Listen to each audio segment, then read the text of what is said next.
Hello everyone. आज इस video में हम डिस्कस करेंगे एसएससी एमटीएस एग्जामिनेशन 2023 4 मई यानी कि आज की शिफ्टों का फर्स्ट शिफ्ट में जो हूबहू आपके 25 क्वेश्चंस आपके आए थे वो सारे डिस्कस करेंगे विथ आंसर के साथ, जो कि आप सभी को आने वाले शिफ्टों में बहुत ही इंपॉर्टेंट होने वाले हैं, क्योंकि बहुत सारे क्वेश्चंस रिपीट होते हैं और आपको एक आइडिया लग जाता है जिससे आपको पता चल जाता है कि कौन कौन से क्वेश्चंस का इस टॉपिक से ज़्यादातर पूछ रहे हैं।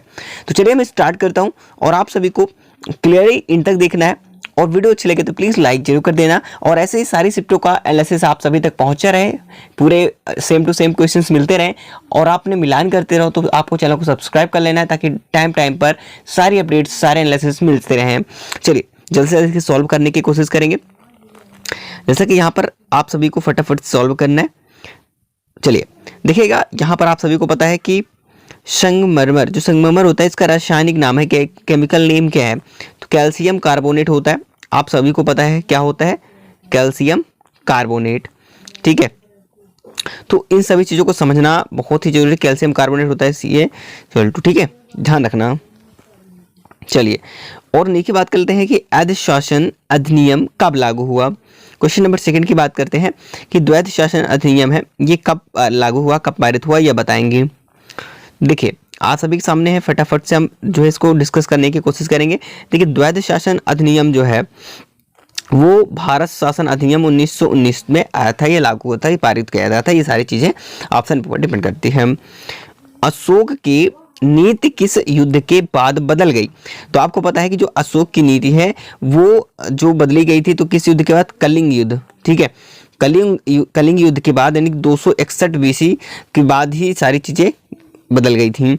ठीक है, तो बहुत ही इंपॉर्टेंट है, प्लीज वीडियो को पूरा इन तक देखें, सारे डिस्कस करेंगे।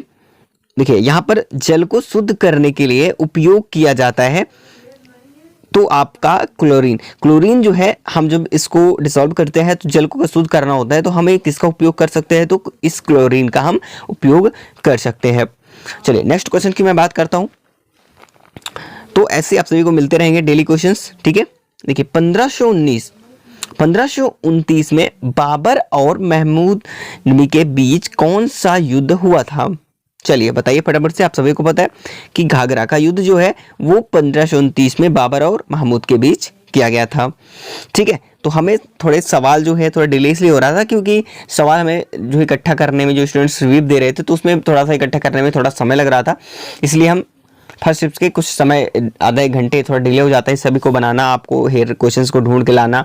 स्टूडेंट जो भी जितना भी स्टूडेंट्स ने बताया हम वो चीज़ें सब कुछ ले रख ले हैं। ठीक है, देखिए अगर कावास की बात करें, जो कावास थर्मल पावर प्लांट है, तो कावास थर्मल पावर प्लांट जो है ये कहाँ स्थापित है? आप तो बता दें तो गुजरात में। ठीक है, चलिए बस अपने आप मिलाते जाइएगा, आप जितने भी टाइम के हैं आप लोग खुद एक बार मिलान कर सकते हैं कि आपका कौन सा क्वेश्चन जो है वो सही है। चलिए सुल्तान जोहर कप किससे संबंधित है? तो इस प्रकार से कुछ क्वेश्चन था, आप सभी को पता है तो आपको कंफर्म ही होगा। तो ये हम बात जानते हैं कि भाई कॉफी जो सॉरी हॉकी से संबंधित है। ठीक है, सुल्तान जोहर कप। बाकी आगरा की बात करते हैं तो आगरा का किला किसने बनवाया था? चलिए आप सभी को पता है कि जो आगरा का किला है वो अकबर ने बनवाया था। तो बस एक पॉइंट जरूर ध्यान रखना, जितने भी आने वाले शिफ्टों में है कोशिश ये करेगा इस टॉपिक को आप सभी को समझना बहुत जरूरी है कि इस टॉपिक से क्वेश्चंस पुटअप कर रहे हैं। और आपको पता है कि स्टैटिक को ध्यान में रखते हुए और CA भी ध्यान में रखते हुए सारी चीज़ें डेली जो है इन्वॉल्व हो रही हैं, है ना। तो इस सभी का वेटेज कुछ अधिक ही है अगर स्टैटिक को माने कि स्टैटिक टाइप में ही चीज़ें क्लियर हो रही हैं। तो आप सभी इसको नोट्स बना लीजिएगा। ठीक है, तो इन सारी चीज़ों को मैं दे दूंगा। ये तो फिर इस PDF अगर आपको चाहिए तो आप टेलीग्राम हमारे चैनल को ज्वाइन कर लें। टेलीग्राम चैनल को लिंक डिस्क्रिप्शन बॉक्स में मिल जाएगी, वहाँ पर मैं PDFs को प्रोवाइड करता रहूँगा। ठीक है, बिल्कुल। तो अभी तक आपने चैनल को सब्सक्राइब नहीं है कि तो एक बार जरूर सब्सक्राइब कर लेंगे। चलिए नेक्स्ट क्वेश्चन पे चलते हैं। सारी चीज़ें मैं आप सभी को बिल्कुल डिस्कस करेंगे, बहुत ही इंपॉर्टेंट है आने वाले शिफ्टों के लिए, जो कि हर एक बार पता है कि SSC हमेशा रिपीट बहुत करता है। ठीक है, तो इन सभी चीज़ों की हम बहुत ध्यान से रखते हुए सारे आइडियाज़ लगाएंगे, क्योंकि रिव्यू आप सभी के लिए बहुत ही इंपॉर्टेंट है सभी का एनालिसिस। ठीक है, चलिए तो नेक्स्ट क्वेश्चन है हमारा, यहाँ पर आता है खेलो इंडिया यूथ गेम का जो 5th नंबर का यानी कि जो 5वां संस्करण है ये कहाँ पे हुआ? तो आप सभी को पता है कि MP में हुआ था। ठीक है, मध्य प्रदेश। और सेकंड क्वेश्चन है उगदी जो है कब मनाई जाती है? उगदी कुछ इस प्रकार से करके क्वेश्चन दिया हुआ था, उन्होंने कंफर्म जो भी बताया कुछ इस प्रकार से था, तो आप लोगों को तो पता ही होगा। देखिए, तो जो है उगदी है वो कब मनाई जाती है, तो आपको बता दो 9 वर्ष पर। ठीक है, बहुत सारे स्टूडेंट्स जो है इसको बताने में कंफ्यूज हो रहे थे, तो उन्होंने जो भी बताया मैंने इस चीज़ को लेकर के लिखा और समझा कि कुछ इस यही होता है कि जो उगदी होती है वो हमेशा 9 वर्ष पर ही मनाई जाती है ना, वही चीज़ें है ही। और यहाँ पर अगला क्वेश्चन आया था यहाँ पर कि 2011 की जो जनगणना है इसके अनुसार नगरीय आबादी का प्रतिशत क्या है। ठीक है, ये चीज़ें पूछी गई थी कि 2011 की जनगणना के अनुसार जो नगरीय आबादी होती है इसकी जो कितने प्रतिशत है, आबादी का कितना प्रतिशत है, ठीक है, नगरीय आबादी का। तो आप 2011 के अगर जनगणना के अनुसार बात करते हैं तो इसमें पता है कि 31.2% जो है यहाँ पर नगरीय आबादी का है। अगर इसी के साथ अगर पूछ ले कि ग्रामीणी बात कर सकते हैं, ठीक है, ग्रामीण के क्षेत्र में की बात करते हैं तो यहाँ पर 68.8% यहाँ पर जो है ग्रामीण क्षेत्र में है इसकी आबादी का। ठीक है, ध्यान में रखना। चलिए, तो नेक्स्ट क्वेश्चन की हम बात करेंगे कि निर्मला सीतारमण ने 2022 में कौन सा पोर्टल लॉन्च किया था।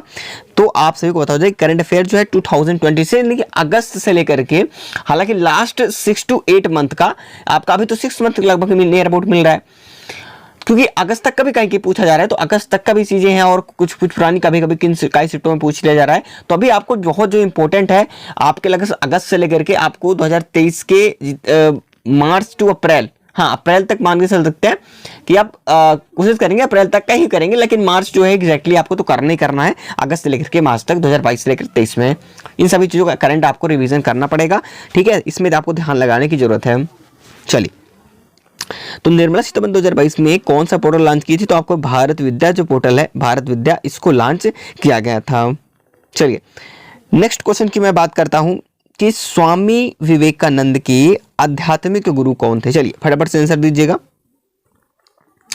जो स्वामी विवेकानंद है इनके आध्यात्मिक गुरु थे, आपको पता है कि भाई ये थे रामकृष्ण परमहंस। ठीक है, तो आपको डेली सोल्यूशन मिलेगा आपके अपने चैनल पर, तो प्लीज चैनल को सब्सक्राइब जरूर कर लेना। चलिए, सितारा देवी का संबंध किससे है, चलिए बताइएगा। सितारा देवी जो थी वो किससे संबंधित है, तो आपको पता है कि नृत्य शैली से या कृतक से बोल सकते हैं कि इन सभी चीजों से संबंधित है और सितारा देवी। चलिए सेकंड क्वेश्चन की बात करते हैं। आप सभी को इतना तो पता ही पता है भाई, चलो ठीक है। पृथ्वी का जुड़वा ग्रह किसे कहा जाता है, तो आप सभी फटाफट से सॉल्व कर देंगे कि पृथ्वी का जुड़वा ग्रह सभी की जुबान पर जो है रटा होता है, तो शुक्र को कहा जाता है पृथ्वी का जुड़वा ग्रह कहा जाता है। चलिए आगे बताइएगा। यहां पर बात करते हैं जो पीएम जो यहाँ पर प्रधानमंत्री जो ग्रामोदय योजना है ये कब आरंभ हुई थी, तो आप सभी को अच्छी तरीके से पता है कि सन 2000 में इसे जो है लागू किया गया, आरंभ की गई थी पीएम ग्रामोदय योजना को। ठीक है, चलिए और एक बार प्लीज वीडियो को लाइक जरूर कर देना। मैं नेक्स्ट क्वेश्चन की तरफ चल रहा हूं। चलिएगा, अब यहाँ पर देखो, यहाँ पर बुक से भी क्वेश्चंस आ रहे हैं। ठीक है, तो आपको देखिए, आपको फेस्टिवल्स वगैरह हो गए, ऑथर्स या फिर बुक्स, इन सभी के बारे में जानना। ठीक है, तो ये सभी चीज़ को बहुत ध्यान से देखना है। स्टैटिक्स तो भाई लगभग कभी कभी 10 क्वेश्चन दे रहा है, यानी कि कल के शिफ्ट में हम 10 क्वेश्चन जो है आ रहे थे स्टैटिक्स पार्ट के, तो कहीं ना कहीं स्टैटिक के ही काफ़ी ज़्यादा वेटेज दिख रहा है ना। चलिए, द प्लेस ऑफ इल्यूशन जो है, द प्लेस ऑफ इल्यूशन किसकी बुक है बताइएगा। तो द प्लेस ऑफ इल्यूशन जो है वो चित्रा बनर्जी, किसकी है, चित्रा बनर्जी की बुक है। बहुत ही इंपॉर्टेंट है, प्लीज आप लोगों को सभी टॉपिक से ध्यान में स्टैटिक से टॉपिक को कवर कर लेना है एक बार रिवीजन पे। बाकी आप अगर डेली देखते जाएंगे रिव्यू को तो आपको आने वाले शिफ्टों में रिपीट तो होने ही होने हैं और इन सभी चीज़ों से आपका भी सॉल्व हो जाएगा। ठीक है, बिल्कुल, आप साथ ही साथ रिविजन भी करते जाएंगे। और देखिएगा यहाँ पर तमिलनाडु में मंदिरों में किया जाने वाला नृत्य क्या है, तो भरतनाट्यम। तमिलनाडु में भरतनाट्यम वैसे भी होता है, तो मंदिरों में किया जाना जो नृत्य होता है वो भरतनाट्यम होता है।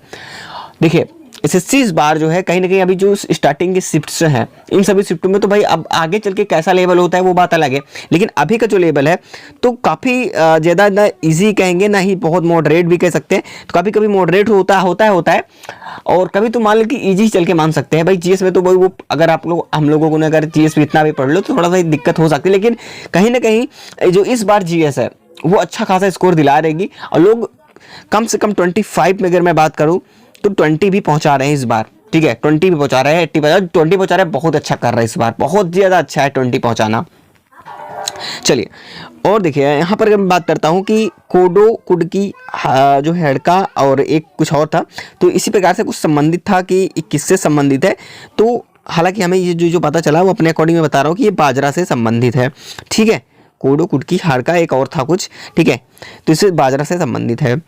और आरबीआई से संबंधित कोई क्वेश्चन जो आया था, इसको कंफर्म नहीं हमें मिल पाया, ठीक है। आरबीआई से संबंधित कुछ क्वेश्चन था, लगता है हमें ओपन मार्केटिंग वाला था क्या, मतलब ये चीज़ें जो है थोड़ा सा डाउट है कि कौन सा था, ठीक है। तो इसको लेकर के हमें स्टूडेंट्स ने बता नहीं पाई, इसको कंफर्म नहीं हो पाया था हमें क्वेश्चंस, ठीक है, इसलिए इसमें हमने नहीं रखा है। तो जितने भी क्वेश्चंस हमें मिल पाए मैंने सारे क्वेश्चंस आप सभी को करा दिए हैं, तो बिल्कुल आप सभी तैयार रहेंगे, ठीक है। नेक्स्ट जिनका भी नेक्स्ट जो है शिफ्ट्स में एग्जाम है या फिर नेक्स्ट आने वाले दिनों में एग्जाम है, तो बिल्कुल आप सभी चैनल से जो है ज्वाइन रहेंगे, ताकि सारे शिफ्ट्स का जो एनालिसिस है आप सभी को मिलते रहेंगे। चलिए साथियों, तब तक के लिए जय हिंद।